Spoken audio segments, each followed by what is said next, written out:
Hai saudara sekalian, selamat siang untuk saudara sekalian yang ada di Indonesia dan juga untuk beberapa yang ada di tempat lain seperti Gary yang ada di Jepang dan juga ada beberapa yang rekan-rekan yang ada di kota-kota yang lain. Kita sangat bersyukur hari ini bisa melihat beberapa wajah-wajah lama yang kita sudah lama tidak bertemu dan kita sudah lama tidak berjumpa. Selamat Natal khususnya untuk kalian semua, khususnya di dalam kesempatan ini kita bisa bersama-sama kumpul, kita bisa bersama-sama berjumpa, dan kita juga bisa bersama-sama bersekutu kembali, meskipun kita mungkin punya memori yang sudah sangat panjang, khususnya saudara sekalian yang sudah dari tahun 2000, awal 2000, sampai pada hari ini kita juga masih bisa berkumpul bersama. Kita sangat bersyukur atas penyertaan Tuhan untuk Gary, Taiwan, China, Hong Kong, yang Tuhan pelihara, khususnya di dalam setiap tantangan-tantangan yang ada. Mulai bulan 2, kita melihat bagaimana era pandemik ini justru menjadi salah satu konteks di mana pergumulan untuk GRI yang ada di Taiwan, di China, dan di Hong Kong.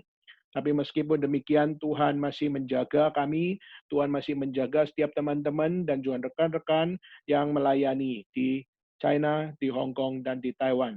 Untuk kesempatan kali ini, kita melihat bagaimana hanya di Taiwan saja, khususnya di Taipei, yang ada di Taichung, mereka mengadakan ibadah secara fisik.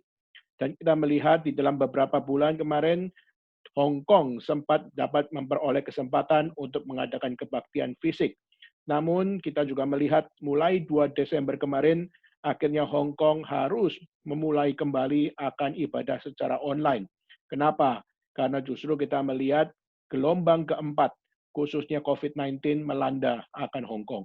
Dan kita juga melihat di China sampai hari ini, meskipun kita melihat seakan-akan semua sudah under control, tetapi tetap saja kita melihat masih ada tempat-tempat seperti di Xinjiang, seperti di Shantung, dan juga seperti di Tianjin, dan kota-kota yang lain yang juga masih memiliki akan satu rekod bagaimana di dalam beberapa minggu ini ada orang-orang yang terkena COVID-19.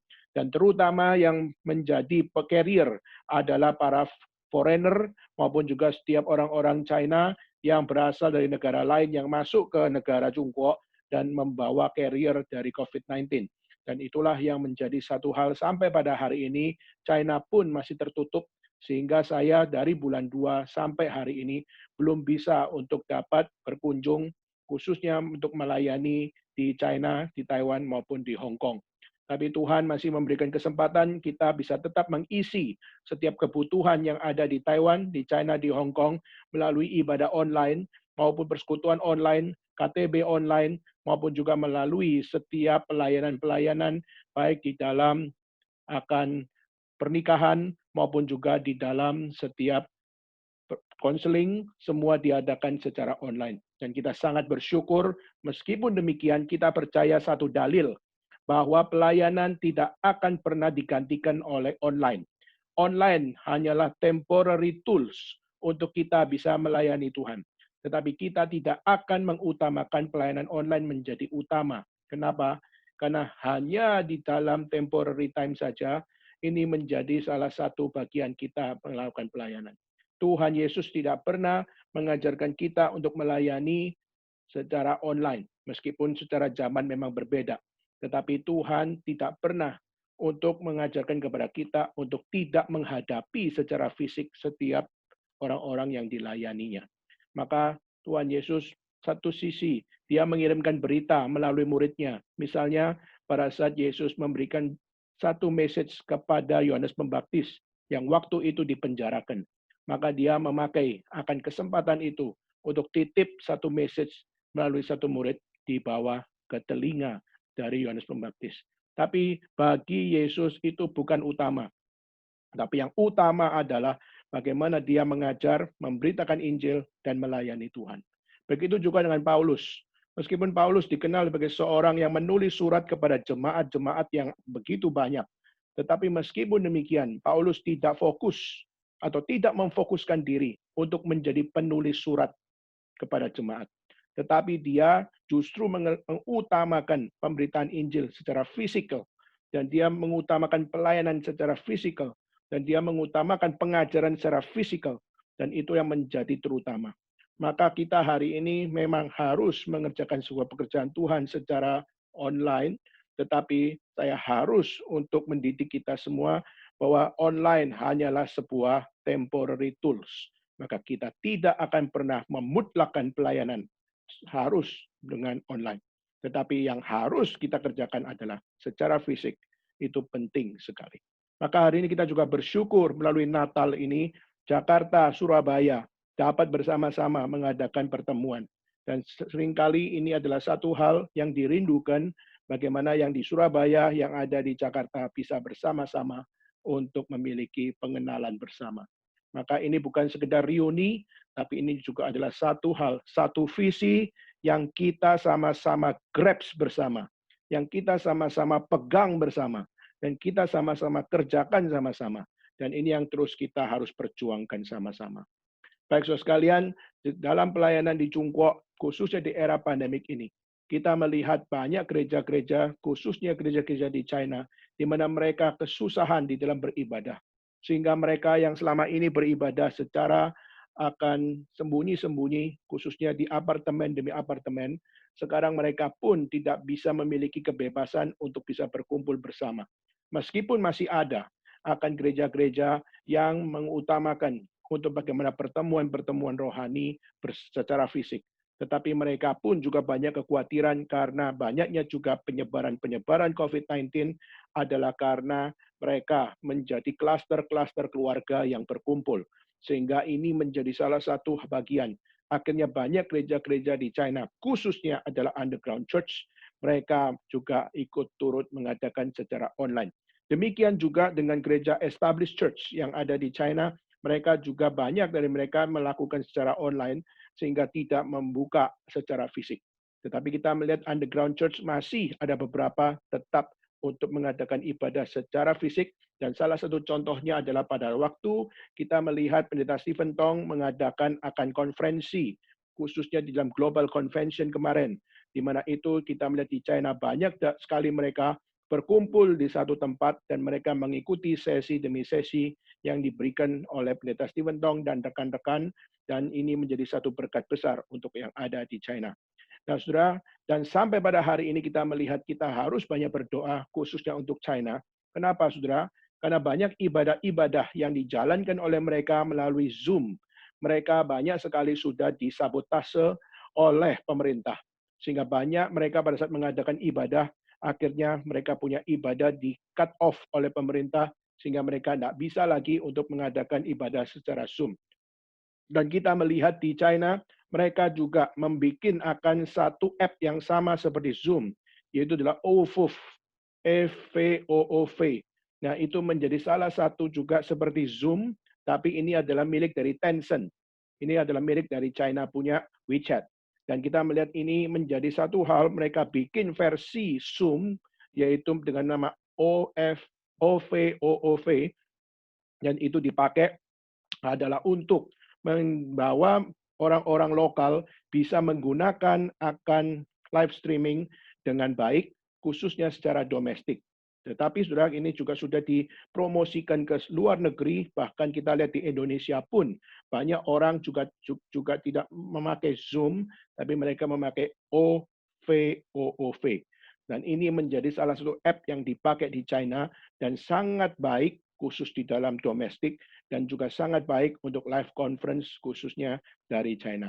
Tetapi tentu saja kita sampai hari ini tidak memakai itu, karena kita tahu itu adalah produk dari Tencent, dan juga itu adalah satu produk yang juga sedikit bisa membahayakan kita, karena data besarnya adalah ada di China.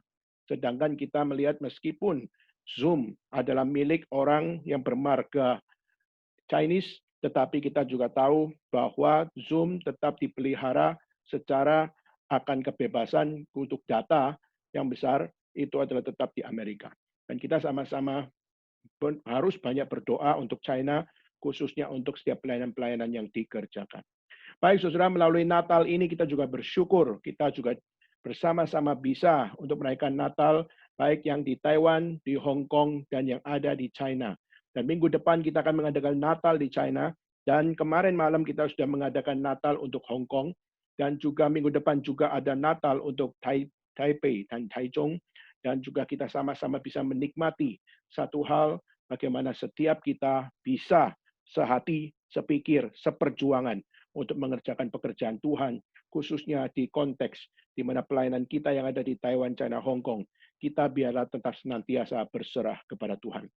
Baik, saudara sekalian, kita melalui Natal tahun ini, khususnya untuk PAL, Jakarta, dan Surabaya, kita sama-sama akan menggumulkan satu tema yang besar, yaitu kita mengambil akan satu tema, yaitu I am with you. Aku bersama-sama dengan engkau. Saudara sekalian, saya mengajak kita semua membuka di dalam kitab suci, kita membuka di dalam Yesaya pasal yang ke-43, ayat 1 sampai ayat yang ke-7. Saya mengajak saudara untuk membuka akan Alkitab saudara, Yesaya 43, ayat pertama sampai ayat yang ke-7. Nah, setelah menemukan, saya akan membacakan untuk saudara sekalian, dan saudara bisa mengikuti setiap pembacaan-pembacaan tersebut. Yesaya 43, ayat pertama sampai ayat yang ke-7. Tetapi sekarang beginilah firman Tuhan yang menciptakan engkau, hai Yakub, yang membentuk engkau, hai Israel. Janganlah takut, sebab aku telah menebus engkau. Aku telah memanggil engkau dengan namamu. Engkau ini kepunyaanku. Apabila engkau menyeberang melalui air, aku akan menyertai engkau. Atau melalui sungai-sungai, engkau tidak akan dihanyutkan. Apabila engkau berjalan melalui api, engkau tidak akan dihanguskan. Dan nyala api tidak akan membakar engkau. Sebab akulah Tuhan Allahmu, yang Maha Kudus, Allah Israel, Juru Selamatmu. Aku menebus engkau dengan Mesir, dan memberi Ethiopia dan Sheba sebagai gantimu. Oleh karena engkau berharga di mataku, dan mulia, dan aku ini mengasihi engkau. Maka aku memberikan manusia sebagai gantimu, dan bangsa-bangsa sebagai ganti nyawamu. Janganlah takut, sebab aku ini menyertai engkau. Aku akan mendatangkan anak cucumu dari timur, dan aku akan menghimpun engkau dari barat. Aku akan berkata kepada utara, berikanlah, dan kepada selatan, janganlah tahan-tahan. Bawalah anak-anakku laki-laki dari jauh, dan anak-anakku perempuan dari ujung-ujung bumi. Semua orang yang disebutkan dengan namaku, yang kuciptakan untuk kemuliaanku, yang kubentuk, dan yang juga kujadikan. Sekian pembacaan firman Tuhan pada hari ini. Mari kita sekali lagi tundukkan kepala, kita bersama-sama berdoa. Bapa dalam surga, kami berterima kasih kepada Tuhan, karena Engkau yang masih memberikan hikmat bijaksana bagi kami, untuk kami dapat bersama-sama bersekutu di dalam kebenaran-Mu. Kami berterima kasih atas kehadiran teman-teman kami, baik yang ada di Surabaya dan yang ada di Jakarta, maupun di pulau-pulau yang lain, maupun di negara yang lain, dari kota-kota yang lain. Kami sangat bersyukur kepada Tuhan atas setiap campur tangan Tuhan.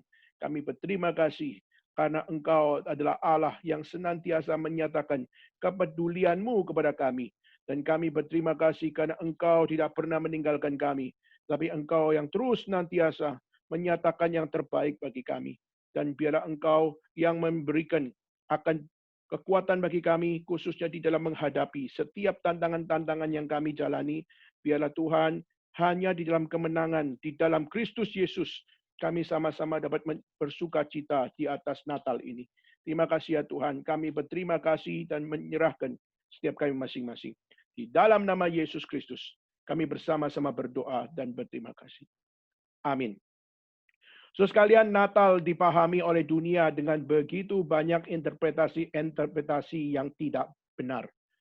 Mengapa? Karena kita melihat banyak sekali Natal dipahami secara humanis, banyak sekali Natal dipahami secara konsumeris, dan juga Natal banyak dipahami di dalam pengertian-pengertian filosofis, tetapi semuanya itu tidak bersumber kepada apa yang benar di mata Tuhan. Tapi justru kita melihat Natal banyak sekali dirayakan di dalam sukacita yang palsu, dan banyak sekali Natal dirayakan di dalam keinginan yang jahat, dan juga kita melihat banyak sekali orang-orang merayakan Natal, tapi di dalam kebinalan-kebinalan yang tidak tahu malu. Sehingga ini menjadi satu hal, Natal sudah terkontaminasi, Natal sudah tercemar, dan Natal sudah tidak lagi dimengerti apa yang menjadi sumber Natal, dan apa yang menjadi message dari Natal itu sendiri, dan apa yang seharusnya menjadi aplikasi dari Natal. Kemarin saya di dalam Natal Peri Hong Kong, saya men-sharingkan bagaimana kita melihat ada 3 hal yang sangat indah yang hilang dari Natal di dalam dewasa ini. Saudara, seringkali kita merayakan Natal sudah tidak lagi kembali kepada apa yang menjadi mujizat Tuhan yang terjadi di Natal pertama. Kita melihat mujizat Tuhan hadir di dalam Natal yang pertama, menunjukkan betapa segala sesuatu itu adalah tidak akan pernah terjadi hanya dengan usaha manusia.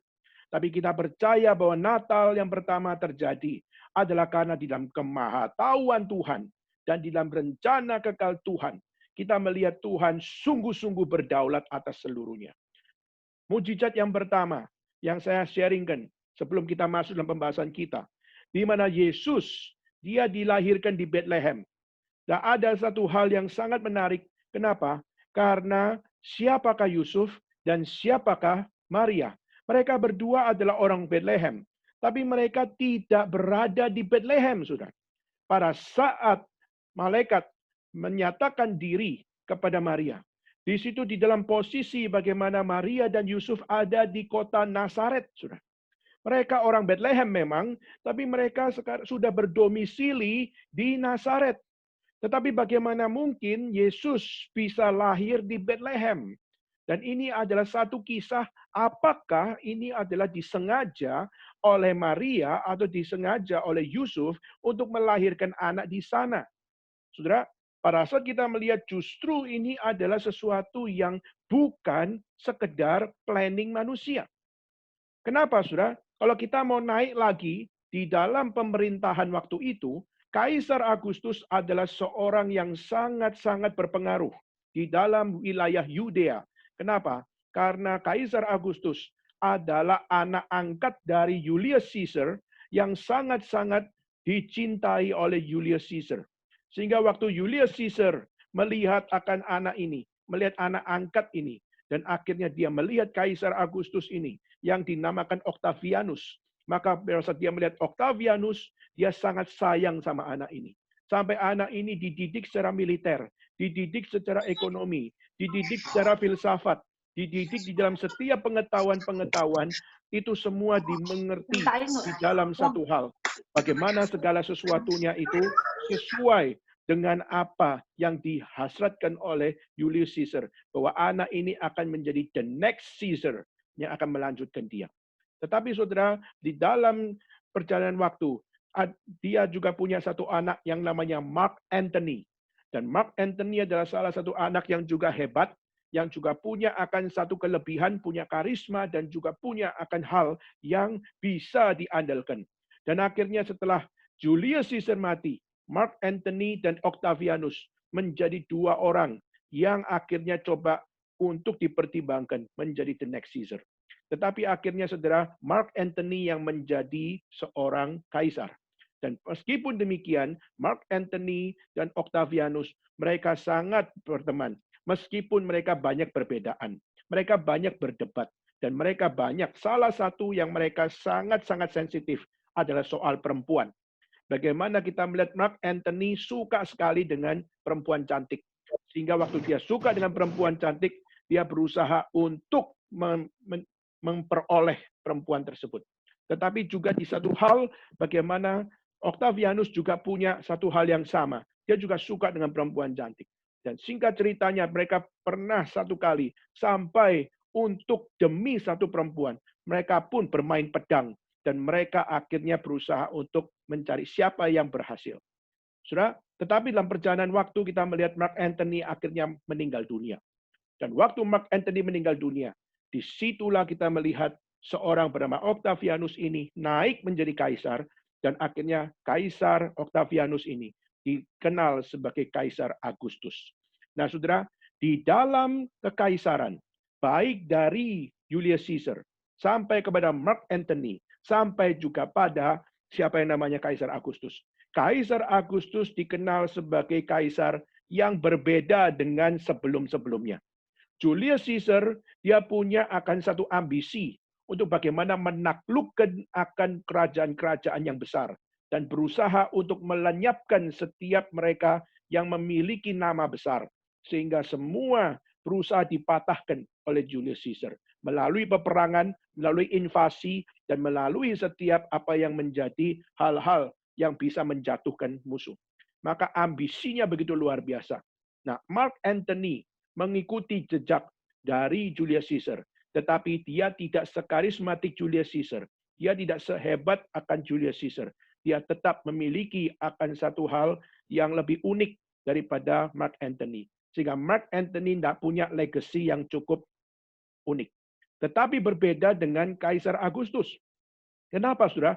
Karena justru Kaisar Agustus adalah seorang kaisar yang lebih mencintai cinta damai. Dia berbeda dengan siapa yang namanya Julius Caesar, di mana untuk melakukan invasi supaya memperbesar wilayah, dia tidak melakukan itu. Dia justru bagaimana untuk membawa kedamaian bagi setiap daerah-daerah yang sudah dipunya.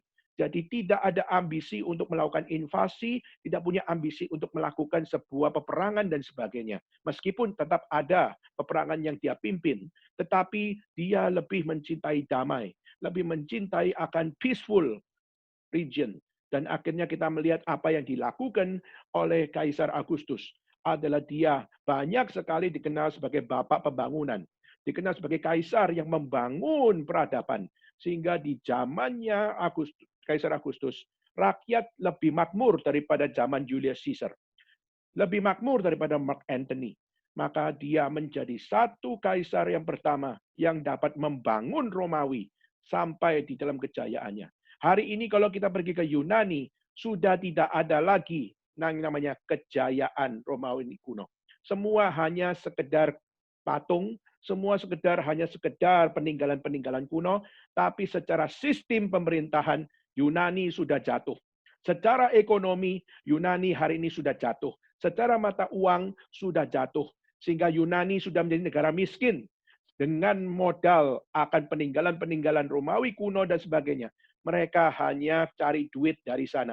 Tapi mereka sudah tidak lagi bisa memiliki sistem, tidak bisa memiliki manajemen, tidak bisa memiliki akan strategi untuk bagaimana membangun bangsa untuk bisa menjadi bangsa yang berhasil. Maka secara modern, secara kontemporer, kita melihat yang hari ini ada di kota Roma, yang ada di Yunani, semua sudah rontok dan tidak memiliki legacy apa-apa. Maka yang bisa dibanggakan oleh Yunani dan Romawi hari ini hanyalah cerita-cerita dari para prosesor-prosesor itu. Nah, saudara, kita kembali, saudara. Kaisar Agustus, dia justru pada saat itu sudah menjaga kedamaian, membangun kemakmuran. Tetapi bagaimanapun kerajaan Romawi butuh biaya untuk mengatur setiap apa yang menjadi pemerintahan. Maka itulah Kaisar Agustus memerintahkan dua hal. Pertama, yaitu melakukan sensus penduduk. Dan sensus penduduk ini juga termasuk adalah yang berada di wilayah Yudea. Karena Yudea adalah teritorial dari Romawi, maka di situ mereka pun diberikan akan satu hal, yaitu mereka harus melakukan sensus. Maka pada saat sensus kependudukan harus kembali mendaftarkan diri, maka di situ setiap orang yang lahir di kota mana, yang tinggal di kota mana, mereka harus balik ke tempat kelahiran. Maka tidak peduli berapa jauh, tidak peduli berapa dekat, maka mereka harus kembali ke tanah kelahiran. Dan waktu mereka datang ke tanah kelahiran, disitulah mereka mendaftarkan diri. Dan saudara, Yusuf dan Maria, dia berada di Nazaret, tetapi mereka bukan orang Nazaret. Mereka adalah orang Bethlehem. Dan pada saat itulah kenapa? Waktu malaikat menampakkan diri kepada siapa yang namanya Maria, sehingga Maria menerima sebuah konfirmasi bahwa engkau adalah orang yang diberkati, karena melalui rahimmu kau akan melahirkan anak Allah. Dan dia haruslah dinamai yaitu Yesus Kristus. Dan pada saat diberikan nama Yesus dan kau harus lahir, maka di situ Maria, di satu sisi dia sangat taat kepada malaikat, tapi satu sisi yang lain dia harus bertanya, bagaimana mungkin semua itu bisa terjadi? Padahal dia belum bersuami, karena dia baru bertunangan. Dan di dalam tradisi Yahudi, di saat mereka bertunangan pun, mereka tidak boleh melakukan akan hubungan seksual sebelum menikah. Maka di sini kita melihat tradisi yang masih begitu kuat yaitu bagaimana menjaga baik-baik akan seksualitas di dalam iman kepercayaan yang serius. Maka hari ini kita melihat banyak orang-orang percaya tapi tidak serius di dalam menjaga apa yang menjadi tradisi yang kudus, yaitu bagaimana menjaga kekudusan, menjaga seksualitas untuk berada di dalam tempat yang sesungguhnya. Nah, saudara, saya kembali.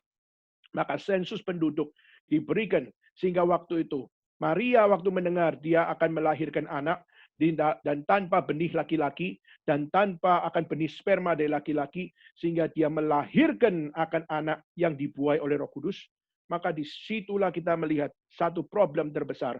Bagaimana Yusuf akan menghadapinya. Yusuf waktu dengar, dia tidak bisa terima. Dia seakan-akan mengatakan bahwa ini bukan benihku, maka bagaimana mungkin aku harus membesarkan dia. Maka di situ kita melihat Yusuf berusaha untuk supaya menceraikan dari Maria. Tetapi malaikat justru menunjukkan jalan melalui mimpi. Sehingga akhirnya Yusuf bertobat dari niatnya. Sehingga akhirnya Yusuf mengambil keputusan. Saya akan mendukung Maria sampai terakhir. Maka karena sensus harus dilakukan, maka akhirnya Maria dan Yusuf meninggalkan Nazaret menuju ke Bethlehem.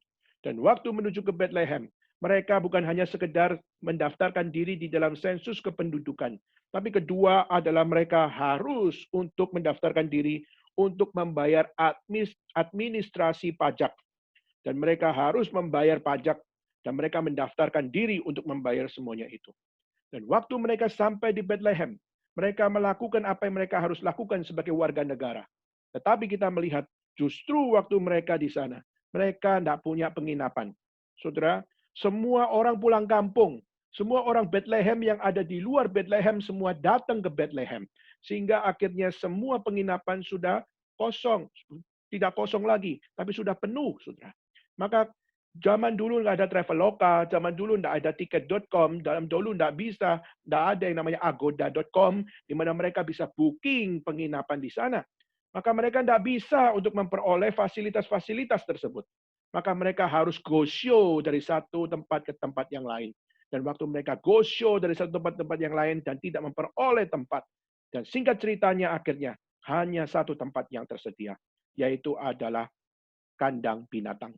Dan di atas kandang binatang, di dalam kandang binatang itu ada satu palungan, dan palungan itulah yang menjadi tempat makan dari binatang. Yesus Kristus lahir dan ditaruh di situ. Nah, saudara, di sini sebenarnya kita mungkin dengar cerita ini dan mengatakan, oh biasa saja kok kalau orang misalnya dari Nazaret pergi ke mana, ke Bethlehem adalah karena ada yang namanya sensus penduduk dan ada yang namanya pembayaran pajak, administrasi dan sebagainya, mendaftarkan diri. Berarti itu sesuatu yang biasa saja. Saudara, apa yang dikatakan oleh Kaisar Agustus, apa yang diidekan oleh Kaisar Agustus, semua seakan-akan biasa saja dijalani oleh Yusuf dan Maria. Tetapi saudara, satu mujizat yang kita bisa lihat di dalam Mika pasal 5 ayat 1, dikatakan bahwa Mesias dia akan lahir di Bethlehem, di Efrata. Dan itu adalah satu nubuat yang dinyatakan. Mesias lahir di Efrata. Mesias lahir di Bethlehem. Dan saudara, ini sudah menjadi satu hal yang sangat absolut, saudara, di dalam rencana Tuhan. Maka jika tidak ada yang namanya Kaisar Agustus, maka mungkinkah bahwa Yesus tidak akan dilahirkan di Bethlehem? Mungkin, saudara. Dan pada saat kita melihat di dalam Mika pasal 5 ayat 1, bahwa Mesias akan dilahirkan di Bethlehem dan Efrata. Lalu pertanyaannya, di zaman Yesus, karena tidak ada reason dari Kaisar Agustus untuk mendaftarkan diri untuk sensus dan untuk administrasi pajak, apakah mereka akan menempuh perjalanan untuk pergi ke Bethlehem? Saudara, di saat kita melihat ini menjadi sesuatu yang tidak terpikirkan oleh mereka. Mereka hanya melakukan apa yang mereka harus lakukan. Kalaupun punya pikiran yang jahat, mereka mungkin mau melarikan diri dari Bethlehem menuju ke Yerusalem, ke Bethlehem. Tetapi waktu kita melihat mereka tidak ada rencana melarikan diri.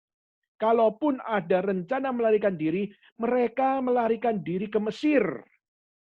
Mereka melarikan diri ke Mesir dan itu jelas ditulis melarikan diri. Tetapi Yesus dilahirkan di Bethlehem. Maka kita melihat bagaimana perjalanan dari Nazaret menuju ke Bethlehem itu bukan karena melarikan diri, tetapi melakukan apa yang sepatutnya warga negara lakukan, yaitu mendaftarkan sensus penduduk dan mendaftarkan administrasi pajak. Berarti kita melihat bahwa apa? Apa yang difirmankan oleh Tuhan dalam Mika pasal 5 ayat 1 dan akhirnya digenapi di dalam kitab Injil dan kita melihat bagaimana Tuhan menyatakan akan apa yang Tuhan kerjakan di dalam sejarah. Menunjukkan bahwa apa? Bahwa apa yang Tuhan rencanakan adalah rencana yang pasti terjadi dan pasti tergenapi. Kalau Tuhan punya rencana dan rencana itu sudah dinyatakan dalam sejarah, maka Tuhan pasti akan menggenapinya di dalam sejarah. Maka itu menjadi sebuah konfirmasi mujizat Tuhan, yaitu apa? Pada saat Yesus lahir di Bethlehem, padahal orang tuanya tinggal di Nazaret, kelahiran itu sudah dibicarakan dalam Mika pasal 5 ayat 1, tetapi justru kita melihat Tuhan sudah menyatakannya, sudah memilih dan menentukannya. Yesus yang adalah Mesias lahir di Bethlehem. Kedua, saudara, kita melihat mujizat yang kedua adalah para gembala. Kenapa para gembala, saudara? Karena gembala adalah mereka yang punya profesi hanya menjual domba. Dan saudara, kalau saya tanya pada saudara sekalian, pada saat gembala-gembala, mereka punya domba begitu banyak. Siapa yang mau beli domba-domba mereka? Saudara, mereka pada saat punya domba begitu banyak. Yang bisa stok domba, yang mau beli domba di dalam stok yang banyak, itu siapa?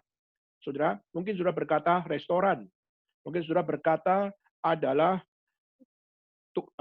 tempat garmen, di mana mereka mungkin butuh akan wool dari domba-domba tersebut. Dan mungkin sudah berkata bahwa apa? Kami akan melihat bagaimana pentingnya domba adalah untuk kami mendidik secara pendidikan. Maka mungkin sekolah-sekolah akan beli domba dan sebagainya. Tetapi tahukah saudara, para gembala tidak bisa hidup kalau tidak ada akan satu omset dari satu tempat, yaitu mana? Yaitu Yerusalem. Yaitu apa? Yaitu bait suci. Bait suci harus stok banyak domba, harus stok banyak sapi, harus stok banyak burung merpati, dan semua itu adalah untuk supaya apa? Setiap orang yang datang ke bait suci, waktu mereka memberikan persembahan, mereka tidak boleh membawa persembahan dari luar. Maka mereka harus beli persembahan itu di dalam bait suci. Nah, saudara, di dalam bait suci, harga dari binatang, baik itu sapi, domba, maupun burung merpati, dijual 3 kali lipat dari harga yang ada di luaran. Maka dia sudah cuan, sanpei, sudah cuan 3 kali lipat. Dan pada saat cuan 3 kali lipat. Dan di sini, di satu sisi gembala senang. Kenapa? Karena domba-dombanya dibeli oleh bait suci. Tapi satu sisi yang lain, mereka tidak diizinkan berada di daerah Yerusalem. Maka mereka harus berada di padang rumput. Dan mereka padang rumput di situ ada di daerah satu tengah antara kita melihat Bethlehem, kita melihat antara Yerusalem, di mana Yerusalem dan Bethlehem itu sekitar 5 mil, saudara. 5 mil. Dan pada saat kita melihat itu menjadi satu hal. Mereka tidak boleh dekat Yerusalem. Mereka harus jauh-jauh dari Yerusalem. Supaya setiap apa yang menjadi transaksi untuk stok binatang yang ada untuk persembahan di bait suci tidak diketahui. Dan saudara, itulah kenapa para gembala ada di padang rumput dan selalu berada di situ. Karena mereka tidak pernah diizinkan masuk bait suci. Mereka tidak pernah beribadah di bait suci. Mereka tidak diperbolehkan untuk mengikuti akan kebaktian dan sebagainya. Saudara, tetapi di saat keadaan seperti itu, kita lihat dalam Lukas pasal 2, mujizat yang kedua terjadi yaitu apa? Satu kelompok yang tidak pernah digubris oleh gereja. Satu kelompok yang seakan-akan diusir dari gereja, tidak boleh masuk. Aku beli barangmu, tapi kamu tidak boleh berada di sini.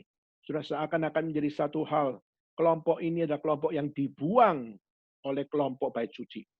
Tetapi justru saudara, di dalam posisi seperti itu, Tuhan menyatakan kemuliaannya melalui malaikat, di mana malaikat berkata, kemuliaan bagi Allah yang maha tinggi, damai sejahtera di bumi. Di antara manusia, kita melihat bagaimana Tuhan memilih siapa? Gembala. Tuhan tidak pilih imam yang ada di bait suci. Tuhan tidak pilih ahli-ahli Taurat yang ada di bait suci. Tuhan tidak menyatakan kemuliaan Allah bagi orang-orang yang memiliki jubah agama dan melayani bait suci. Surah ini menjadi question mark. Kenapa demikian? Karena setiap mereka yang ada di bait suci, hati mereka Tuhan tidak berkenan. Di dalam setiap apa yang mereka kerjakan, apa yang mereka lakukan, semuanya secara tradisi mereka sangat baik. Tapi di dalam mengerti hati Tuhan, mereka masih sangat-sangat banyak dari mereka yang memiliki kefatalan di dalam dirinya. Meskipun kita juga melihat ada guru-guru besar yang cinta Tuhan. Tetapi kita melihat catatan di dalam sejarah, melihat ahli-ahli Taurat, orang Farisi, orang-orang Saduki, mereka secara teologi mereka punya kelimpahan. Tapi kelimpahan teologi justru membuat mereka semakin munafik, dan setiap teologi itu membuat mereka semakin jahat, bahkan mereka melakukan akan satu hal yang tidak sesuai dengan teologi mereka. Mari kita tumpas mereka. Mari kita lempar batu dan rajam mereka. Itu adalah satu kejahatan yang dilakukan. Maka penjahat tempatnya di mana? Bait suci. Maka ini menjadi satu hal. Jangan sampai kita adalah KRI Taiwan, China, Hong Kong, justru yang ada dalam KRI Taiwan, China, Hong Kong adalah penjahat. Maka kita harus doa sama Tuhan. Jangan sampai hamba Tuhan jadi penjahat. Jangan sampai pengurus menjadi penjahat. Dan jangan sampai jemaat juga menjadi penjahat. Dan saudara, ini harus kita doa baik-baik. Kalau tidak, gereja adalah sarang penyamun. Dan mungkin pendetanya adalah penyamun itu sendiri. Nah saudara, kita kembali. Gembala begitu ditolak oleh komunitas, khususnya oleh Yerusalem. Dan 5 mil mereka harus memisahkan diri. Dan di antara itu, antara Bethlehem dan Yerusalem, mereka berada di padang rumput. Dan disitulah Tuhan menampakkan diri melalui malaikat dan menyatakan kemuliaan bagi Allah di tempat maha tinggi. Damai sejahtera di bumi diberitakan bagimu para gembala. Tentu saja para gembala tidak persiapan, tidak punya akan satu hal bagaimana mereka bisa memiliki hati untuk menyambut. Mereka kaget-kaget, mereka tidak menyangka mereka bisa menerima privilege seperti itu. Tetapi justru mereka dikatakan bahwa engkau adalah orang yang akan melihat damai sejahtera Tuhan datang di bumi. Pergilah ke Bethlehem dan lihatlah akan bintang timur itu yang akan membawa engkau melihat seorang bayi, dan di bayi itu adalah Mesias. Bayi itu adalah juru selamat, dan bayi itu adalah kemenangan atas setiap manusia yang sudah jatuh di dalam dosa. Dialah satu-satunya akan Tuhan dan juru selamat yang hadir di bumi. Maka saudara, bala tentara surga menyambut setiap kedatangan Kristus. Dan di situ bala tentara surga pun menyambut bagaimana bumi yang mengalami damai di dalam Kristus. Melihat 3 orang majus dan juga para gembala, mereka pun juga melihat akan kemuliaan Tuhan. Ketiga, mujizat ketiga adalah melalui orang majus. Sudah memang tidak ditulis 3 orang majus, saudara. Jadi kita sampai sekarang pun masih harus berdebat apakah orang majus itu ada 1, ada 2, ada 3, atau ada banyak. Sampai sekarang pun kita tidak bisa melihat sebuah konfirmasi yang jelas tentang berapa orang majus itu. Tetapi yang paling tidak kita tahu pada saat mereka memberikan persembahan, ada emas, kemenyan, dan mur. Dan itulah yang menjadi sebuah interpretasi bahwa apa? Bahwa kemungkinan terbesar adalah orang majus ada 3 orang. Dan mereka adalah raja, mereka adalah para saintis, dan mereka adalah ahli-ahli untuk belajar tentang apa yang menjadi sebuah pengetahuan-pengetahuan. Dan saudara, mereka waktu mempelajari tentang fenomena bintang timur, dan mereka mencoba untuk mencari apa yang ada di balik fenomena tersebut. Dan akhirnya mereka menemukan bahwa semua ini ada tercatat di dalam tradisi orang-orang Yahudi. Dan waktu mereka cari, akhirnya mereka temukan bahwa itu adalah satu tanda bahwa melalui bintang timur ini akan menunjukkan di manakah anak Allah yang akan lahir ke dalam dunia. Mesias yang akan datang ke dalam dunia. Dan juru selamat yang akan datang ke dalam dunia. Nah, saudara, akhirnya singkat cerita, orang Majus bertemu dengan Herodes. Dan waktu Herodes melihat fenomena itu, dia juga terkaget-kaget. Saudara, siapakah Herodes? Herodes adalah raja Yudea. Dan dia adalah satu raja yang mixture. Maksudnya apa? Dia adalah sebagian darahnya ada Yahudi, tapi dia sebagian ada darah Edomik. Orang Edom, keturunan Esau. Sudah tahu bahwa keturunan Esau adalah keturunan yang sangat benci dengan keturunan Yakub. Nah, kita tahu kisah sop kacang merah itu membuat akan satu sejarah di dalam Edomik dan juga Israel itu memiliki satu kecacatan, yaitu apa? Orang Edom tidak bisa terima. Orang Edom berusaha untuk balas dendam. Kenapa?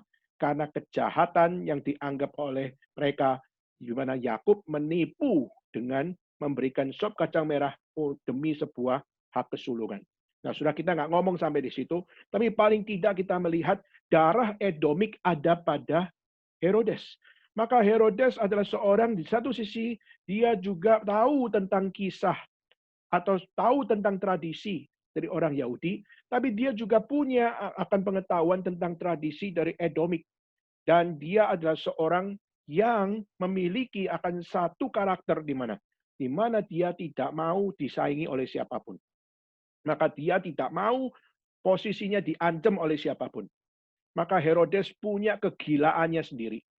Maka saudara, di dalam masa di mana orang Majus meminta izin dan juga meminta akan hikmat. Akhirnya di situ Herodes mengatakan, kalau kamu ketemu tempat itu, kamu ketemu bayi itu, kasih tahu saya.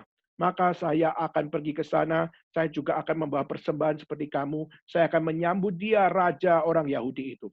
Tetapi di dalam isi hatinya, dia berusaha untuk melenyapkan akan bayi Yesus.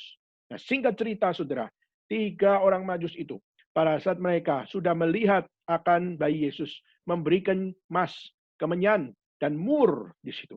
Dan setelah itu mereka menerima mimpi dari Tuhan, yaitu jangan kembali ke Herodes. Kalau mereka kembali ke Herodes, maka mereka akan menjadikan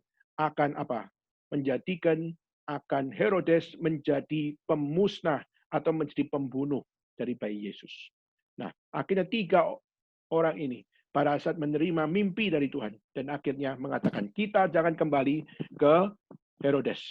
Nah, setelah singkat cerita, Herodes tahu kejadian ini. Herodes langsung marah. Dan waktu dia langsung marah, akhirnya apa yang dilakukan? Dia melakukan pembantaian bayi laki-laki di Bethlehem. Dia melakukan pembantaian bayi di Bethlehem dan dia melakukan pembantaian itu secara besar-besaran. Sehingga akhirnya Yusuf dan Maria juga menerima mimpi dari Tuhan untuk keluar dari Bethlehem. Akhirnya kita di situ baru melihat Yusuf dan Maria melarikan diri ke Mesir. Kata melarikan diri muncul di situ. Nah, saudara, Herodes kenapa bisa punya keberanian untuk membantai anak bayi Yesus? Saudara, maka saudara kalau pergi ke Israel atau saudara melihat Israel hari ini, salah satu hal bagaimana apa yang terjadi di Israel adalah jumlah populasi wanita jauh lebih banyak daripada jumlah populasi laki-laki. Dan karena kurangnya laki-laki yang ada di Israel, sehingga akhirnya apa? Salah satu yang dilakukan hari ini adalah wajib militer, bukan cuma untuk orang laki-laki saja. Tapi perempuan-perempuan, anak-anak gadis, mereka juga diberikan akan wajib militer. Sehingga saudara perempuan-perempuan Israel, mereka punya pendidikan militer. Maka itulah kadang-kadang mengagetkan banyak bangsa, sehingga banyak bangsa melihat ini di Israel ada satu hal yang sangat spesial, yaitu perempuan harus wajib militer. Kenapa demikian, saudara? Dan saya percaya meskipun ini hanya secara locally terjadi di Bethlehem, bukan secara Palestina atau secara Israel atau secara Yudea, saudara, tetapi paling tidak kita bisa melihat satu fakta di dalam kota Bethlehem saja, laki-laki dibantai, sehingga akhirnya kita melihat bagaimana jumlah populasi laki-laki menjadi kecil. Nah, konon saudara, dengan apa yang menjadi kemarahan Herodes, dia sampai membantai bayi laki-laki di Bethlehem, satu pertanyaan yang muncul yaitu berapa anak yang kira-kira dibantai? Berapa anak yang kira-kira dilenyapkan dan dibasmi oleh Raja Herodes? Sudah saya sangat kaget sudah karena rupanya sampai sekarang penafsiran tentang berapa jumlah bayi yang dibantai itu masih di dalam perdebatan. Kenapa? Saya catat beberapa info, saudara. Pertama adalah dari Catholic Encyclopedia. Catholic Encyclopedia mencatat bahwa kemungkinan terbesar yang dibantai bayi di situ adalah 14.000 orang.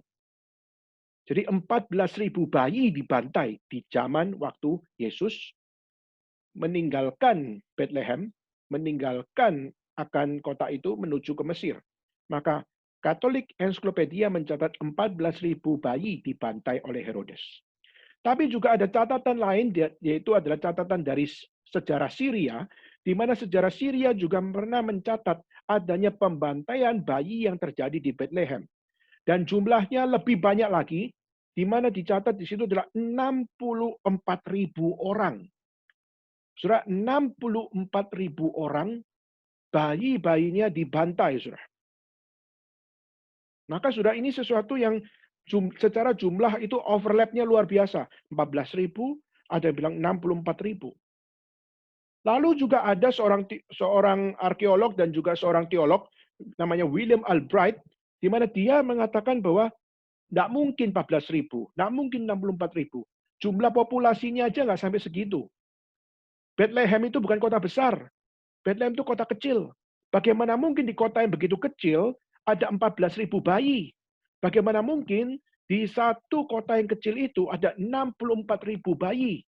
Maka bagi William Albright ini sesuatu yang nonsens. Kalaupun bisa diperkirakan sekitar 200 orang atau 200 bayi yang dibantai. Saudara, maka ini adalah dari William Albright. Tapi juga ada seorang teolog juga yang mengatakan, yang saya tak tahu, tidak diketahui namanya, mengatakan bahwa kemungkinan angkanya tidak sebanyak itu. Kemungkinan hanya 10 bayi atau 20 bayi. Kenapa? Karena populasi. Karena populasi menjadi satu konteks, yaitu apa? Bayi di kota yang kecil itu tidak menjadi sesuatu yang membludak secara jumlah. Nah, saudara, akhirnya mulai perdebatan, yang mana yang benar? 14.000 bayi yang dibasmi, 64.000 bayi yang dibasmi, 200 orang bayi yang dibasmi, atau 10-20 bayi yang dibasmi. Saudara, kita mungkin bisa berdebat dalam hal ini. Tapi saudara mesti ingat bahwa apa? Pada saat Herodes membasmi akan bayi-bayi laki-laki yang ada di Bethlehem, saudara harus ingat, waktu itu sensus penduduk, saudara.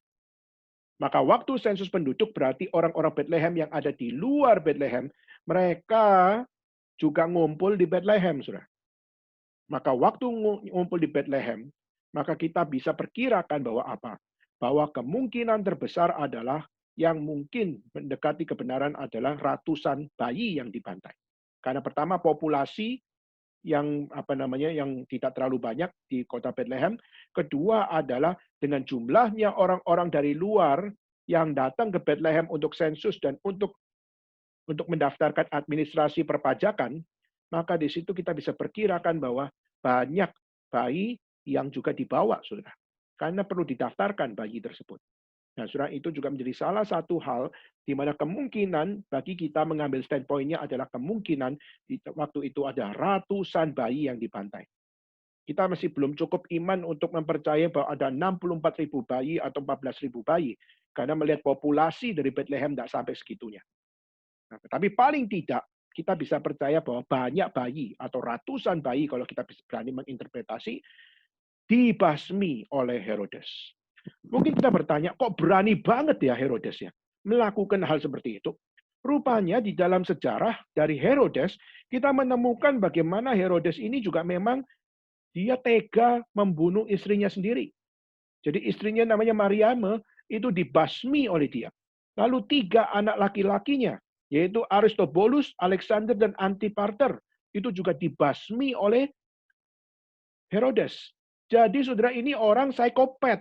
Ini orang juga benar-benar gila dan maniak dan juga adalah seorang pembunuh yang berdarah dingin. istrinya dibunuh, 3 anaknya dibunuh. Dan waktu ditanya kenapa mereka dibunuh oleh Herodes, karena Herodes merasa takut posisinya sebagai raja terancam oleh istrinya, terancam oleh anak pertama, anak kedua, anak ketiga. Maka itulah kenapa Yosefus, seorang sejarawan, menuliskan satu kisah, yaitu Herodes tidak pernah berhenti setiap hari membalas dendam dan menghukum siapa yang dianggap memberikan sebuah ancaman bagi dia. Berarti bukan cuma istrinya dibasmi, bukan cuma sekedar 3 anak dibasmi, bukan cuma bayi-bayi bayi-bayi yang berada di Bethlehem dibasmi supaya membasmi bayi Yesus. Tetapi bayi Yesus melarikan diri ke Mesir, tapi Herodes melenyapkan banyak jiwa untuk dilenyapkan. Saudara, rupanya kita bisa percaya bahwa selain mereka, masih ada orang-orang yang dibasmi oleh Herodes untuk melakukan satu tindakan yang seperti itu. Nah, saudara, kenapa saya mengajak saudara untuk memulai hal seperti ini? Karena dari kelahiran Yesus Kristus, kita melihat bagaimana penderitaan selalu berada di dalam konteks di mana Yesus lahir, maka ada pembunuhan terjadi. Yesus lahir, ada satu hal, bagaimana pelenyapan bayi Yesus terjadi. Bahkan kita melihat waktu Yesus bertumbuh besar, sampai melayani Tuhan, penderitaan selalu menjadi konteks dalam kehidupan Yesus. Sampai puncaknya ada di atas kayu salib, menjadi puncak penderitaan Kristus. Dan kita melihat bagaimana seakan-akan orang-orang Kristen pada saat mempercayai Yesus, Yesus selalu berada di dalam penderitaan, dan penderitaan. Dan bahkan meskipun Yesus sudah bangkit dari kematian dan naik ke surga sekalipun, kisah orang-orang Kristen yang mengikut Tuhan terus senantiasa berada di dalam konteks penderitaan. Bahkan sampai pada hari ini, kita melihat orang-orang Kristen, salah satunya yang ada di Cungkuok, di mana mereka pada saat mereka menjadi orang Kristen, tapi mereka pun juga mengalami penderitaan dari pemerintah dan sebagainya. Bahkan sampai hari ini, ISIS, di mana kita melihat di Syria, kita melihat bagaimana banyak orang Kristen dibantai. Orang Mesir Kristen dibantai. Dan orang Irak, Iran Kristen dibantai. Dan banyak dari orang-orang Kristen tersebut hidupnya berada di dalam satu konteks penderitaan. Tadi pagi saya sharing di dalam khotbah Natal, khususnya nyanyian dari siapa yang namanya Zakaria. Dan saya ada sharing satu hal, yaitu apa? Di dalam nyanyian Zakaria, dia menyatakan bahwa Tuhan adalah Tuhan yang berdaulat. Tuhan adalah Tuhan yang begitu memiliki akan otoritas di dalam setiap apa yang direncanakan oleh dia. Maka kadang-kadang orang Kristen harus mati konyol sekalipun. Itu sudah di dalam rencana Tuhan.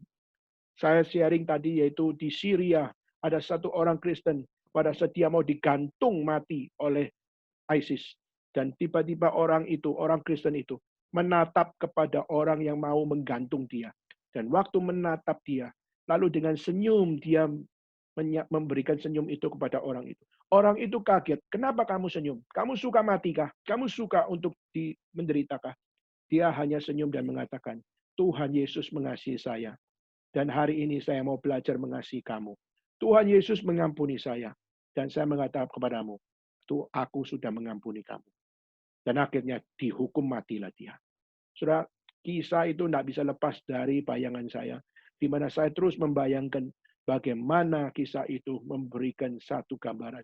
Apakah kita hari ini sudah cukup setia mengikut Tuhan?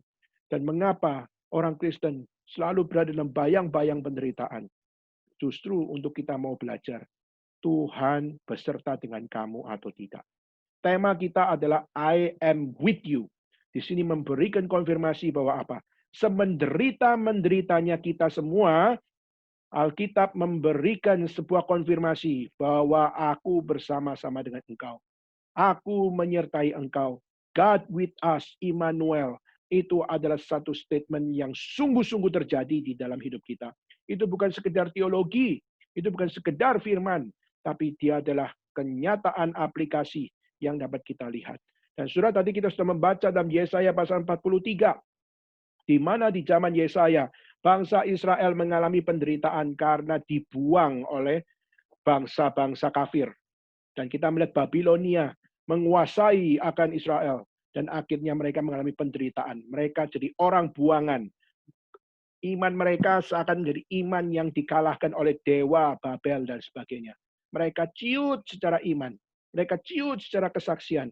Mereka tidak punya hati lagi memberitakan Injil. Mereka tidak punya hati lagi belajar firman. Mereka tidak punya hati lagi jadi orang Kristen.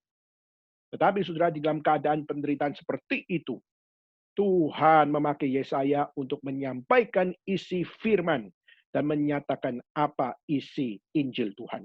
Saudara, kita melihat di dalam ayat yang pertama. Tetapi sekarang beginilah firman Tuhan yang menciptakan engkau, hai Yakub, yang membentuk engkau, hai Israel. Janganlah takut, sebab aku telah menebus engkau, aku telah memanggil engkau dengan namamu, engkau itu kepunyaanku. Saudara, hal yang pertama kita bisa belajar bahwa di dalam kehidupan kita sebagai orang percaya, mungkin penderitaan menjadi sebuah setting dan menjadi konteks bagi kita. Tapi kita harus percaya yang pertama, there is no worries. Tidak ada yang perlu dikhawatirkan di dalam pengikutan kita kepada Tuhan. Kenapa, saudara? Pertama, because God created you. Karena Tuhan menciptakan kita. Maka Tuhan menciptakan Yakub, Tuhan menciptakan Israel, Tuhan yang menciptakan saudara dan saya. Dan karena Tuhan yang menciptakan saudara dan saya, di dalam ayat yang pertama dikatakan, aku yang membentuk Yakub, hai Israel, maka aku juga yang membentuk Israel.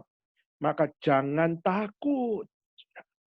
Maka menunjukkan karena kau diciptakan oleh Tuhan, maka engkau tidak perlu takut. Dan kita melihat di ayat 7 juga dikatakan, semua orang yang disebutkan dengan namaku, yang kuciptakan untuk kemuliaanku, yang kubentuk dan yang juga kujadikan. Saudara, yang pertama yaitu kita melihat God created you, seperti dia menciptakan Yakub dan dia menciptakan Israel, begitulah saudara dan saya diciptakan oleh Tuhan. Dan ayat 7 memberikan informasi yang kedua, yaitu adalah kita dicipta dengan purpose. Kita dicipta dengan tujuan. Dan tujuannya apa? Tujuannya adalah nama Tuhan. Tujuannya adalah kemuliaan Tuhan. Dan tujuannya adalah apa yang dibentuk oleh Tuhan, yang dijadikan oleh Tuhan. Itulah yang menjadi purpose di dalam diri kita. Jadi menunjukkan He has ownership dari kita. Dia memiliki ownership of the creation. Dia memiliki akan kepemilikan dari seluruh yang dia ciptakan. Maka kemuliaannya adalah kemuliaan Tuhan.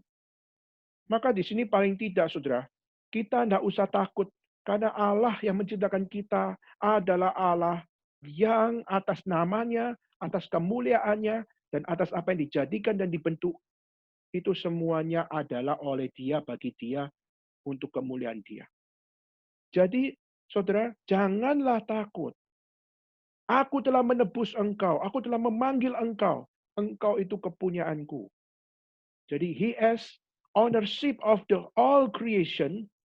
Dan kita ini ada value bagi Tuhan. Kita ini being blessed, kita diberkati oleh Tuhan.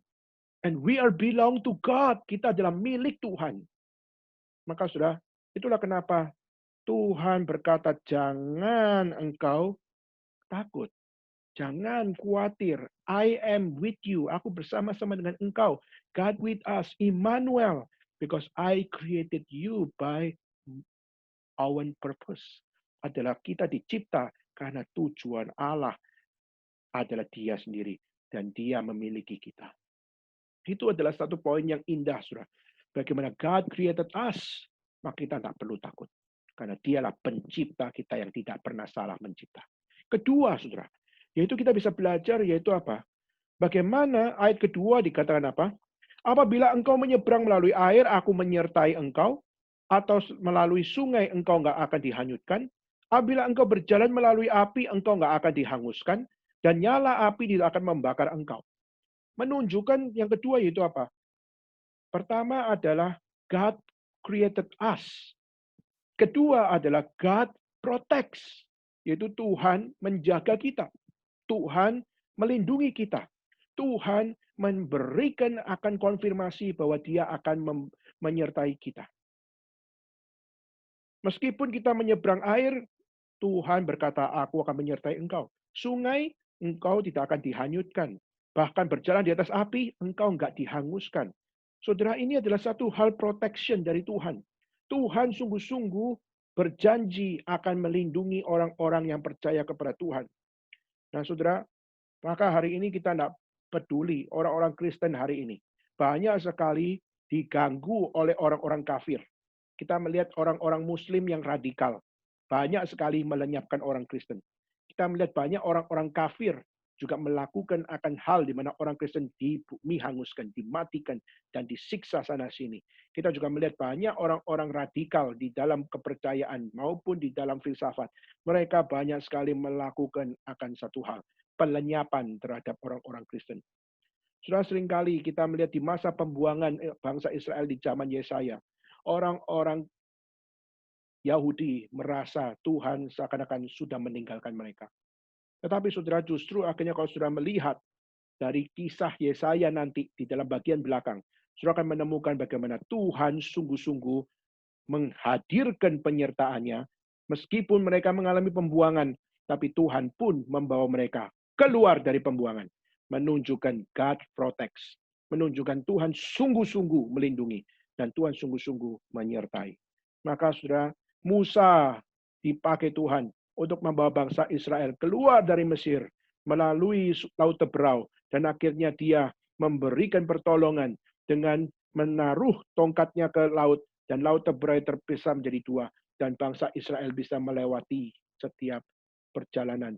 Melewati Laut Teberau itu menunjukkan protection dari Tuhan. Sungguh-sungguh terjadi. Bagaimana kita hari ini, pada saat kita menjadi orang Kristen, kita hari ini mungkin sudah kerja, kita sudah punya keluarga, kita sudah punya anak, kita sudah punya akan kemapanan dan sebagainya. Apakah jangan-jangan dengan segala kemapanan itu, engkau sudah tidak lagi peduli dengan protection? Engkau lebih melihat asuransimu jauh lebih memberikan janji daripada proteksi Tuhan kepada kita. Apakah ini sungguh-sungguh yang harus terjadi dalam diri orang Kristen? Saya sangat harapkan kita semua sebagai alumni KRI Taiwan, China, Hong Kong, just remember, God created you and God promised to protect us. Untuk menjaga kita. Menjaga kita untuk apa, saudara? Bukan menjaga kita hanya sekedar untuk hidup saja dalam dunia ini. Tapi hidup benar sesuai kitab suci di dalam Tuhan. Maka Musa pun dipakai Tuhan untuk orang-orang Israel melewati akan sungai. Bahkan kita melihat di dalam setiap kesaksian para nabi, Sadrak, Mesak, Abednego, masuk dapur api pun. Tapi dia berkata, kalau Tuhan tidak tolong saya tidak akan mengingkari Tuhan. Tapi kalau Tuhan tolong saya juga tetap bersyukur kepada Tuhan. Jadi mau ditolong, tidak ditolong, api membakar kami tetap percaya kepada Tuhan. Setelah itulah semangat yang luar biasa, dan Alkitab mencatat api yang membakar Sadrak, Mesak, Abednego adalah api yang memurnikan mereka. Saudara, ini satu poin kedua. God not just created us, but God protects all believers. Itu kedua. Dan ketiga, yaitu adalah God redeem his people.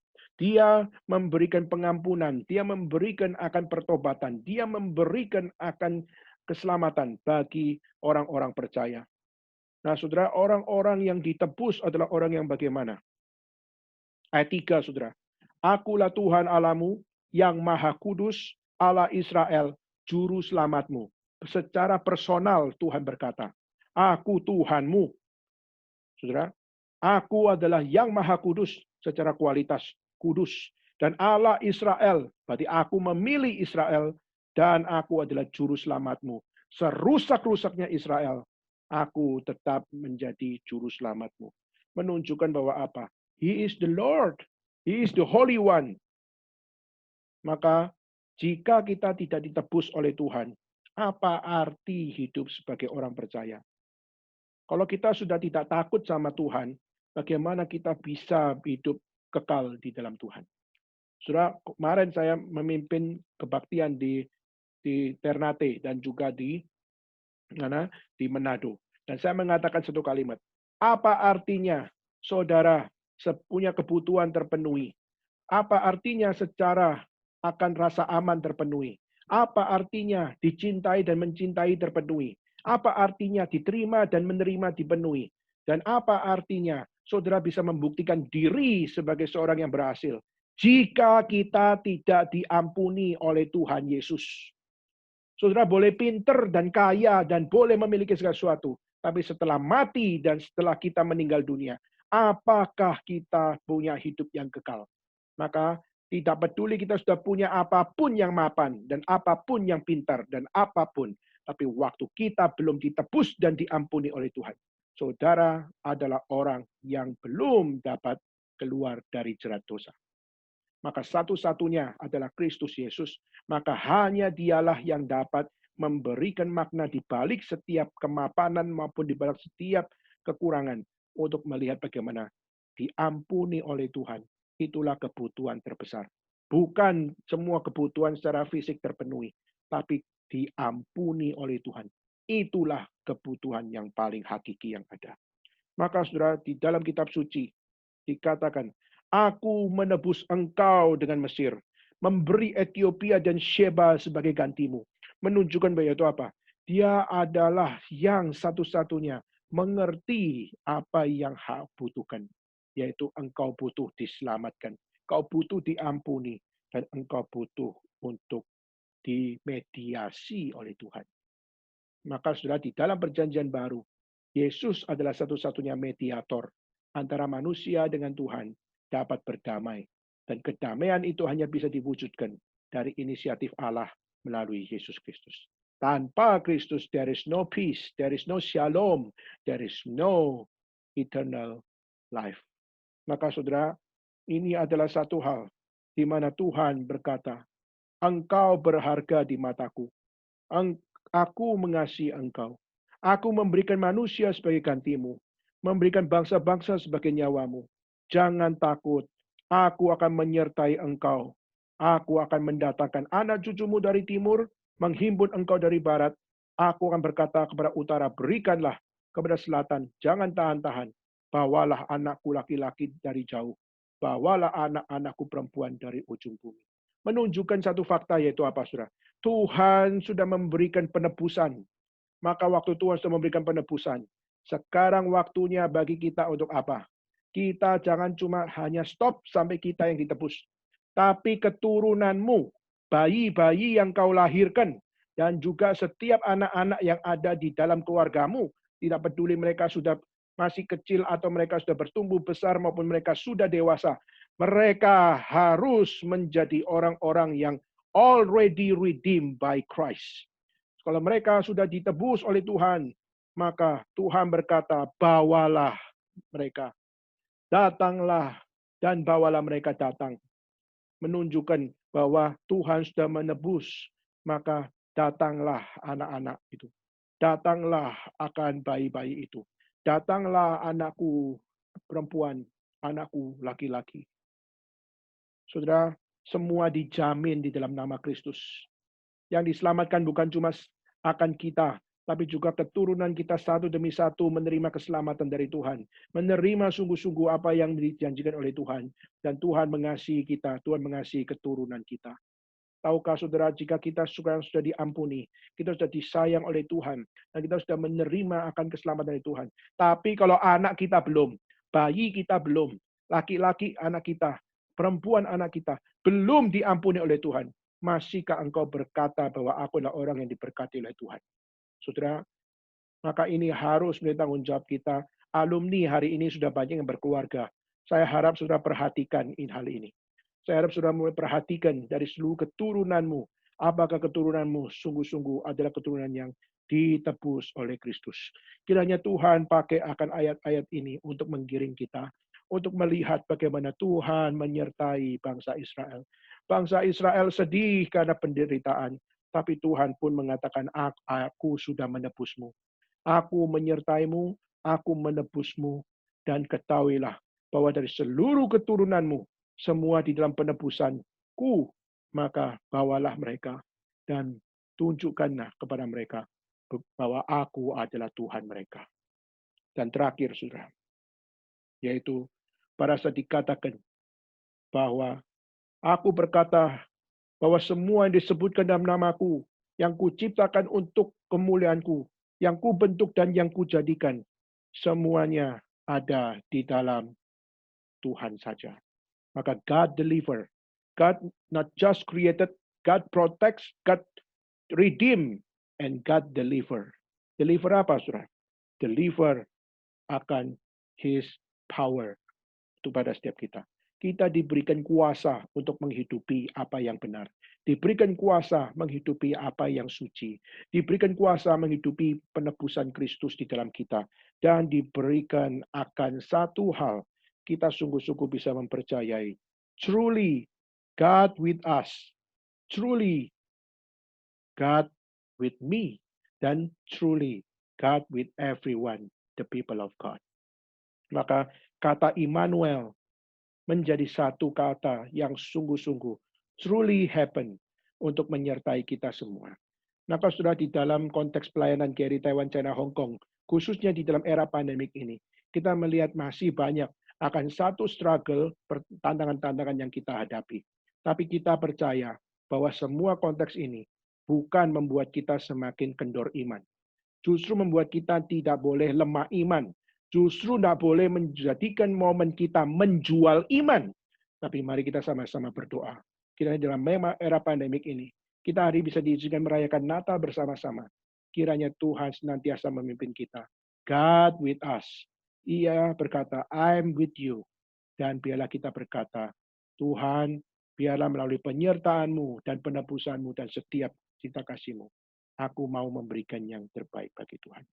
Kiranya Tuhan memberkati kita semua. Kiranya Tuhan menjadikan kita instrumen damai sejahtera-Nya. Dan kiranya Tuhan berbelas kasihan menjadikan hidup saudara dan saya menjadi instrumen kemuliaan Tuhan dimanapun kita berada. Kiranya Tuhan memberkati kita semua. Kiranya Tuhan memimpin hidupmu, baik yang Surabaya dan Jakarta. Kita semua dapat menerima satu konfirmasi Tuhan, bahwa Tuhan menyertaiku, Tuhan menebusku, maka biarlah setiap keluargaku mengetahui Engkau adalah Tuhan dan Engkaulah yang menyertai kami. Amin, saudara sekalian. Dan saudara, sebelum kita akan sama-sama tutup di dalam doa, saya akan mengajak kita semua mendengarkan satu pujian yang dinaikkan oleh saudari kita dari alumni MRI Taichung, yaitu yang bernama Ruth Ongkowijoyo. Dan melalui akan sharing pujian yang akan dinyanyikan, yaitu dengan judul The Prayer of Francis Assisi, yaitu memohon kepada Tuhan. Seorang bernama Francis Assisi, dia berdoa kepada Tuhan, tolonglah Tuhan, jadikan aku instrumen damai sejahtera-Mu dimanapun aku berada. Dan biarlah setiap kejahatan lenyap, tapi cinta kasih terus nantiasa dapat menjadi satu dasar di dalam hidupku. Dan itu doa yang sangat agung, doa yang sangat indah, dan doa yang sangat penuh akan arti kekal di dalam mengikut Tuhan. Dan kiranya Tuhan memberkati kita semuanya. Dan sebelum kita akan berdoa untuk khotbah hari ini, dan saya mengajak saudara untuk bisa mengikuti akan apa yang namanya sharing pujian dari saudari Ruth Ongkowijoyo, yaitu The Prayer of Francis Assisi. Kiranya Tuhan memberkati melalui pujian ini, dan kiranya Tuhan yang berbelas kasihan memimpin kita semakin serupa dengan Tuhan. Saya serahkan untuk Henry bisa memasang akan lagu tersebut. Kiranya Tuhan memberkati kita semua.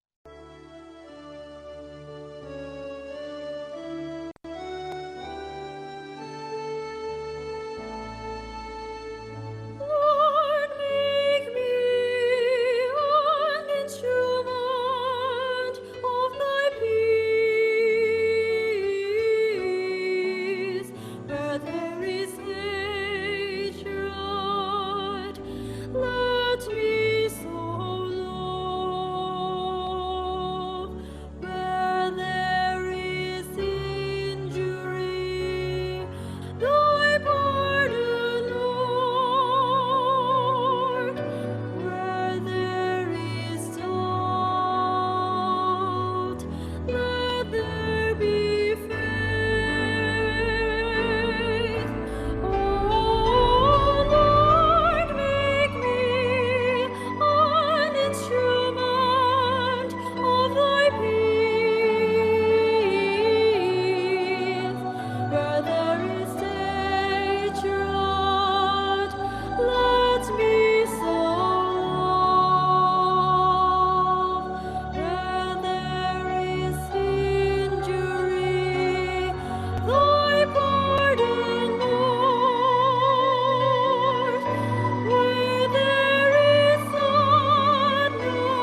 Baik, saudara sekalian, kita akan bersama-sama untuk berdoa, untuk respon kita atas firman Tuhan. Kiranya Tuhan yang menjadikan kita instrumen damai sejahtera, cinta kasih Tuhan. Dan kiranya Tuhan yang memakai kita semua, sungguh-sungguh dapat menjadi alat-alat Tuhan, yang dikasihi Tuhan, yang diberkati oleh Tuhan, dan yang ditebus oleh Tuhan, dan yang dipimpin oleh Tuhan. Dan kiranya Tuhan yang senantiasa menjadikan kita menjadi alat kemuliaan-Nya, yang dibentuk dan dijadikan Tuhan untuk setiap apa yang indah di dalam rencana-Nya. Saya minta dua rekan kita berdoa, dan saya minta dua rekan ini buka akan mute-nya dan memimpin doa. Saya minta yang pertama adalah saya minta untuk saudari Budi atau An yang dari alumni Xiamen yang ada di Surabaya untuk memimpin di dalam doa.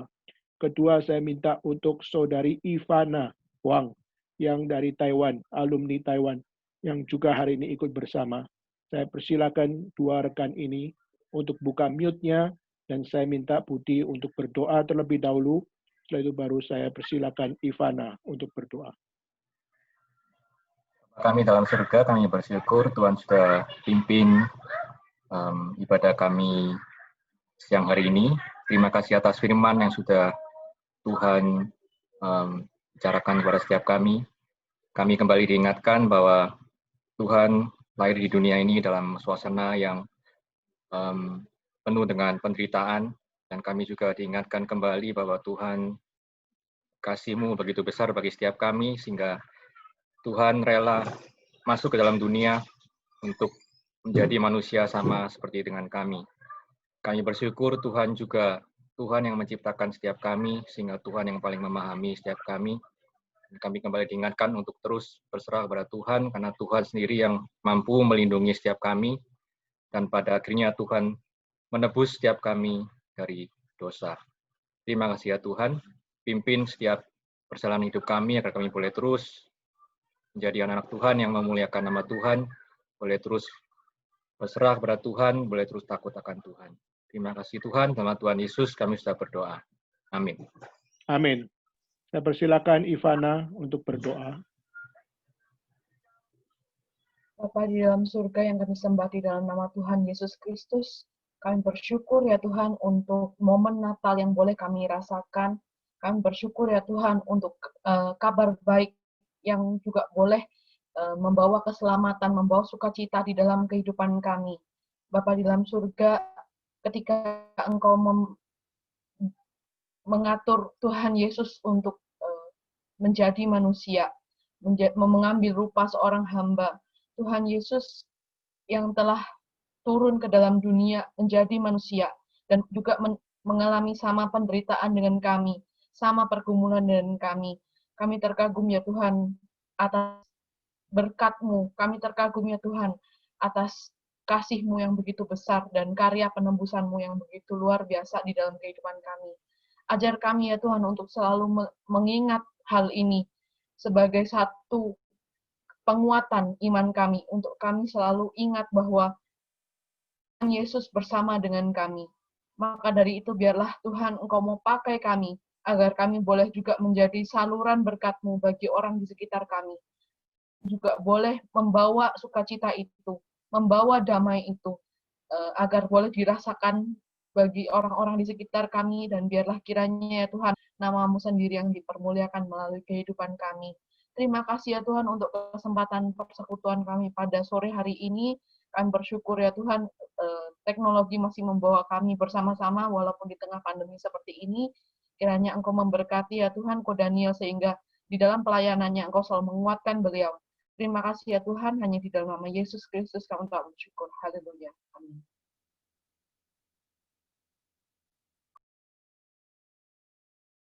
Mari kita bersama-sama dengan Gereja Segala Abad membacakan satu pengakuan iman yang berbunyi demikian. Aku percaya kepada Allah, Bapa yang Maha Kuasa, Kait langit dan bumi, dan kepada Yesus Kristus yang tunggal Tuhan kita, yang dikandung dari Roh Kudus, lahir dari anak darah Maria, yang menderita sengsara di bawah pemerintahan Pontius Pilatus, disalibkan, mati dan kuburkan, turun dalam kerajaan maut. Pada hari yang ketiga, bangkit pula dari antara orang mati, naik ke surga, duduk sebelah kanan Allah, Bapa yang Maha Kuasa. Dan dari sana ia akan datang untuk menghakimi orang yang hidup dan yang mati. Aku percaya kepada Roh Kudus, gereja yang kudus dan persekutuan orang kudus, pengampunan dosa, kebangkitan tubuh, dan hidup yang kekal. Amin. Saudara sekalian, meskipun hari ini kita berada di dalam satu waktu di mana suasana masih begitu terang, tetapi kita tetap akan menjalankan candlelight service, dan candlelight service hanya saya yang akan memimpin, dan saudara tidak perlu untuk mencari lilin dan sebagainya, tetapi kita bersama-sama akan mengikuti candlelight service dari tempat ini, dan saya yang secara pribadi akan mewakili kita semua untuk saya membawa akan lilin untuk melambangkan bagaimana kita dipanggil adalah untuk menjadi terang dunia. Dan kita yang percaya kepada Tuhan, Tuhan adalah terang dunia, dan dialah yang berkata, kamulah terang-terang dunia. Dan kiranya melalui candlelight service ini, yang sederhana ini, Tuhan biarlah mengampuni kita di saat kita tidak bisa menggunakan dengan setiap aktivitas yang lain atau fasilitas yang lain. Namun kita tetap percaya bahwa melalui candlelight service ini, kiranya Tuhan memimpin kita, punya jiwa inkarnasi, punya jiwa untuk menyatakan cinta kasih, dan punya jiwa untuk datang untuk membawa Injil Tuhan menjadi Injil yang membawa welas kasih. Kiranya Tuhan memimpin kita semua, kita masuk dalam candlelight service pada hari ini, dan biarlah segala kemuliaan Tuhan memimpin kita.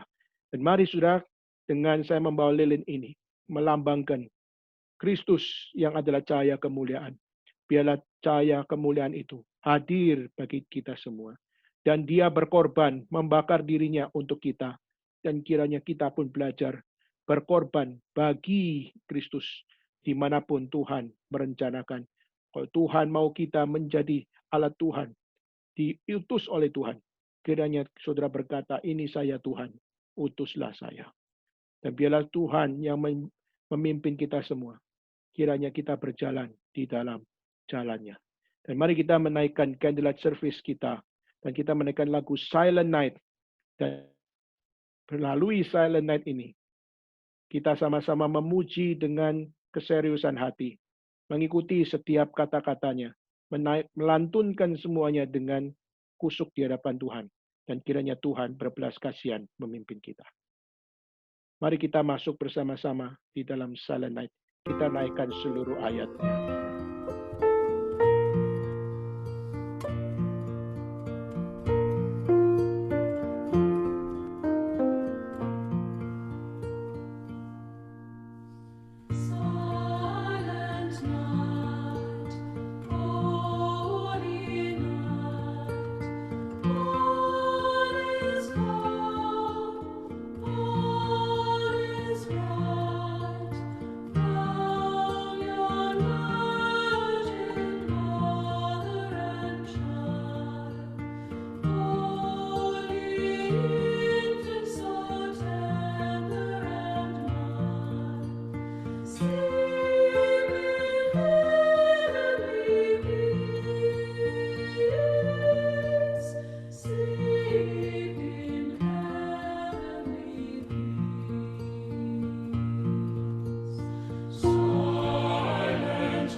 So sekalian, pada saat kita bersama-sama sebagai orang percaya, kita pada saat di dalam candlelight service ini, Kristus adalah cahaya kemuliaan Allah yang hadir di dalam kehidupan saudara dan saya. Dan dia menerangi kita supaya kita belajar hidup kudus di hadapan Tuhan. Kita belajar bagaimana hidup suci dan hidup benar di hadapan Tuhan. Dan bagaimana kita percaya firman sungguh-sungguh beraplikasi. Firman sungguh-sungguh menjadi daging. Dan menunjukkan bagaimana apa yang difirmankan oleh Tuhan pasti akan terjadi di dalam kedaulatannya. Dan kiranya Tuhan yang senantiasa menjadikan kita cahaya-cahaya ini, supaya menerangi akan setiap tempat di mana kita ditempatkan, untuk dapat membawa Kristus menjadi cahaya kemuliaan yang terpancar melalui hidup kita. Kiranya Tuhan yang berbelas kasihan memimpin kita semua semakin dapat menjadi akan berkat yang membakar diri untuk menjadi korban hidup bagi zaman ini. Terima kasih ya Tuhan, inilah doa seru kami. Dan kami menyerahkan setiap kami masing-masing menjadi kesaksian yang indah di dalam Tuhan. Terima kasih ya Tuhan, dalam nama Yesus Kristus kami berdoa. Saya minta sekali lagi dua rekan kita untuk berdoa. Dan saya minta untuk Pau-Pau yang berada di Jakarta, dan juga khususnya saya juga minta untuk satu rekan lagi, yaitu saya minta untuk saudara Peter yang untuk bisa berdoa untuk kita. Pertama saya minta saudara Paulina Prasetyo, Pau-Pau bisa berdoa untuk kita. Dan kedua saya minta saudara Peter untuk berdoa untuk kita. Mari kita berdoa. Bapa dalam surga, kami mengucap syukur karena kasih-Mu yang begitu besar yang boleh Engkau berikan kepada kami. Dan kami sebagai manusia yang begitu kecil di tengah-tengah alam semesta ini, tetapi Engkau boleh memberikan kasih-Mu yang terbesar kepada kami melalui Yesus Kristus, dan kami mengucap syukur karena dengan terang itulah kami boleh berjalan ke arah yang benar, ke jalan yang benar, dan kami boleh kembali kepada Bapa. Terima kasih Tuhan atas Natal yang boleh kami rayakan bersama. Walaupun kami berjauhan, tetapi kami sebagai satu tubuh-Mu, kami boleh bersekutu dengan dekat dan juga bersama-sama di dalam ikatan darah penebusan Kristus. Terima kasih Tuhan atas sukacita yang sejati yang boleh kami rasakan. Terima kasih atas sukacita yang begitu berlimpah yang boleh kami rasakan sebagai umat-Mu. Kami mengucap syukur atas setiap firman yang boleh disampaikan juga, dan juga kami pun mengucap syukur atas setiap teguran-teguran dan juga komitmen baru yang boleh Tuhan berikan kepada kami untuk kami mengambilnya sekali lagi Tuhan. Terima kasih Tuhan, hanya di dalam nama Kristus kami berdoa dan kami mengucap syukur. Amin. Ya Tuhan, Allah Bapa kami yang bertahta dalam kerajaan surga, sekali lagi kami menghadap kehadirat-Mu Tuhan. Sekali lagi kami diingatkan bahwa Engkau sudah turun ke dunia ini, dan Engkau tidak hanya memberikan teladan bagi kami, tapi Engkau juga menebus kami. Dan tidak hanya itu Tuhan, ketika Engkau sudah naik ke surga, Engkau masih memelihara kehidupan kami. Engkau masih menjadi intercession bagi kami Tuhan. Biarlah kami ingat bahwa Engkau selalu beserta dengan kami. Engkau tidak pernah meninggalkan kami, bahkan di masa-masa pandemi seperti ini, di dalam segala kelemahan, dalam segala ketakutan, kekhawatiran, dan kesulitan kami, biarlah kami percaya bahwa Engkau terus beserta dengan kami, bahwa Engkau tidak pernah meninggalkan kami.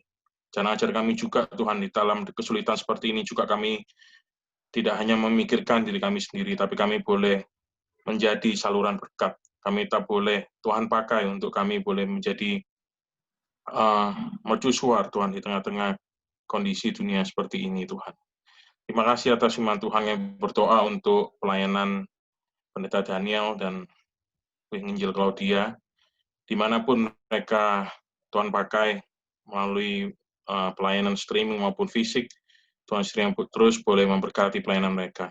Dan kami juga berdoa untuk setiap GRII, MRII, PRII, baik di Taiwan, China maupun Hong Kong, dengan segala pergumulan masing-masing. Kiranya Tuhan sendiri yang terus-menerus boleh menguatkan, membuka jalan, dan terus memelihara Tuhan. Kami serahkan untuk setiap pertemuan-pertemuan ke depan dalam tangan Tuhan, dan untuk setiap pelayanan, khususnya di bulan-bulan Natal ini, kiranya Tuhan sendiri yang terus memakai untuk memanggil lebih banyak orang kembali padamu, Tuhan. Terima kasih atas persekutuan hari ini. Kami berdoa hanya di dalam nama Tuhan Yesus Kristus, Juru Selamat kami yang hidup. Amin. Amin.